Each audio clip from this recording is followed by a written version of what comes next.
Welcome to Sunday School, 1 Samuel 24:17.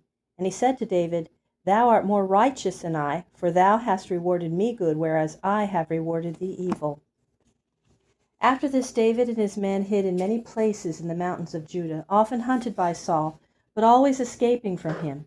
At one time Jonathan, Saul's son, came to meet David in a forest, and he said to him, Fear not, for the Lord is with you, and Saul my father shall not take you prisoner. You will yet be the king of Israel, and I shall stand next to you. And Jonathan and David made again the promise to be true to each other and to each other's children always.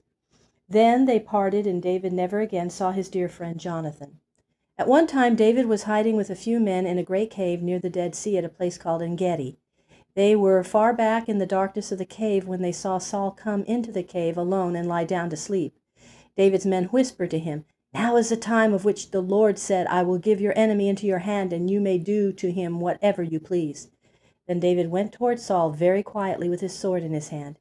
His men looked to see him kill Saul, but instead he only cut off a part of Saul's long robe. His men were not pleased at this, but David said to them, May the Lord forbid that I should do harm to the man whom the Lord has anointed as king. And David would not allow his men to harm Saul. After a time Saul rose up from sleep and went out of the cave.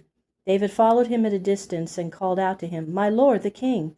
Saul looked around, and there stood David, bowing to him and holding up the piece of his royal robe. David said to Saul, My lord, O king, why do you listen to the words of men who tell you that David is trying to do you harm? This very day the Lord gave you into my hand in the cave, and some told me to kill you, but I said, I will do no harm to my lord, for he is the Lord's anointed king. See, my father, see the skirt of your robe. I cut it off to show you that I would do you no harm, though you are hunting after me to kill me. May the Lord judge between you and me, and may the Lord do justice for me upon you, but my hand shall not touch you. When Saul heard these words, his old love for David came back to him, and he cried out, Is that your voice, my son David?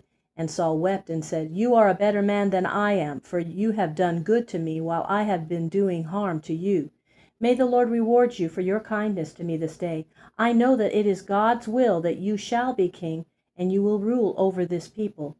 Now give to me your word in the name of the Lord, that you will not destroy my family, but that you will spare their lives. And David gave his promise to Saul in the name of the Lord. And Saul led his men away from hunting David to his palace at Gibeah. But David kept still in his hiding place, for he could not trust Saul's promises to spare his life. And it was not long before Saul was again seeking for David in the wilderness of Judah with Abner, Saul's uncle, the commander of his army, and under him 3,000 men. From his hiding place in the mountains, David looked down on the plain and saw Saul's camp almost at his feet. That night David and Abishai, one of David's men, came down quietly and walked into the middle of Saul's camp, while all his guards were asleep. Saul himself was sleeping with a spear standing in the ground at his head and a bottle of water tied to it. Abishai, David's follower, knew that David would not kill King Saul, and he said to David, God has given your enemy into your hand again. Let me strike him through to the ground at one stroke, only once. I will not need to strike twice. But David said, You shall not destroy him. Who can strike the anointed of the Lord without being guilty of a crime? Let the Lord strike him, or let him die when God wills it, or let him fall in battle, but he shall not die by my hand. Let us take his spear and his water bottle, and let us go. So David took Saul's spear and his bottle of water, and then David and Abishai walked out of the camp without awakening anyone. In the morning David called out to Saul's men, to Abner, the chief of Saul's army, Abner, where are you? Why do you not answer, Abner? And Abner answered, Who are you calling to the camp? Then David said, Are you not a great man, Abner? Who is like you in all Israel? Why have you not kept your watch over the king? You deserve to be put to death for your neglect. See, here is the king's spear and his bottle of water. Saul knew David's voice, and he said, Is that your voice, my son David? And David answered, It is my voice, my lord, O king.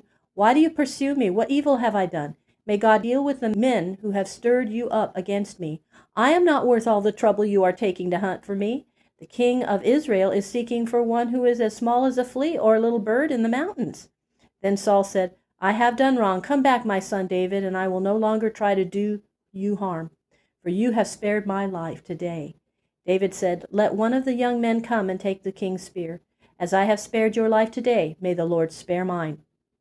So David went his way, for he would not trust himself in Saul's hands, and Saul led his men back to his home at Gibeah. David now was leading quite an army and was a powerful ruler. He made an agreement with the king of the Philistines, who lived at Gath, King Achish, and went down to the plain by the great sea to live among the Philistines. And Achish gave him a city called Ziklag, on the south of the tribe land of Judah. To this place David took his followers, and there he lived during the last years of Saul's reign.